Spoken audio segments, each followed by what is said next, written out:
Okay, dance moms, and dads.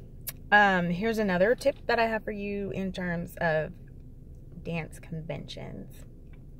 You want to make sure that you pack a lunch or at the bare minimum snacks.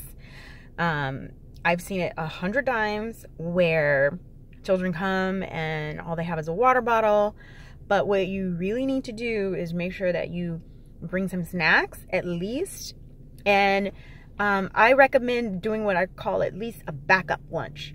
The reason is these are really long days. They're like a school day. The kids start class 7, 8 o'clock in the morning, and they're usually not done until about maybe 3, 4 o'clock. So you want to make sure that not only do they have water, but they have snacks. Also, to be honest, you can't always guarantee that there's going to be food there. You would assume like, oh, it's a hotel, of course there's something to eat. Sometimes there's not. Sometimes it's only like a 5-star restaurant, and I don't know about you, but I'm not getting my 10-year-old filet mignon for lunch.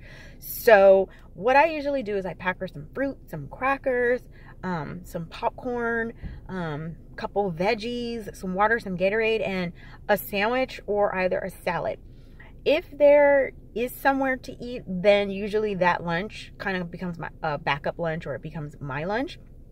And then I'll run off and grab her something that's, you know, hot or better that they have there.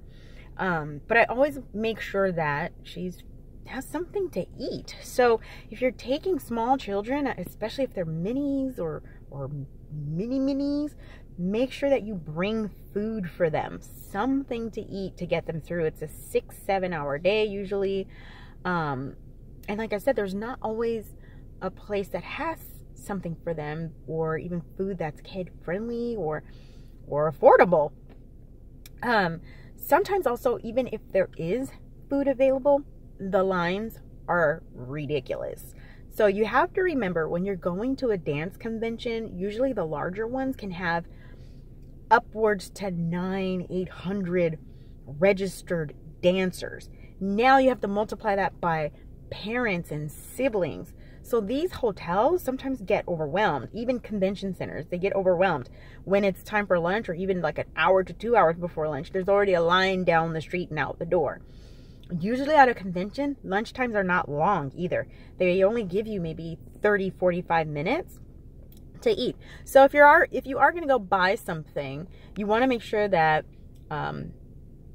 you know, there's somewhere to go, but you also want to leave at least an hour before the lunch break to go purchase food on site. And then if you brought food, you're usually fine. I usually will bring a blanket or something, and I set her up like a little, or set them up a little like picnic area to eat. But if you are going to buy food, make sure that you go at least 2 classes before the actual lunch break, so that you come back by the time they're ready for lunch, and then they can start eating right away. Usually there's not enough time for you to wait until the actual lunch and then leave to get food. You'll never make it back. They'll never get to eat.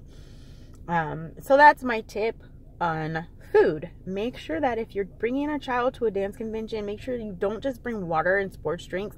Make sure you bring a full day's worth of snacks, and at least something that can be used as a lunch if there's nothing there that you can purchase to eat. And if you are going to purchase food on site, make sure you give yourself plenty of time to get the food, because there's usually going to be some sort of line. And sometimes you also have to understand that we're not the only event there. So just because they're having a dance convention doesn't mean that's the only convention in the facility. So if there's other conventions also going on in the facility, a Starbucks, for instance, you may wait at least an hour to an hour and a half just to get a coffee. So be prepared and don't get stranded without food or water for your little dancer.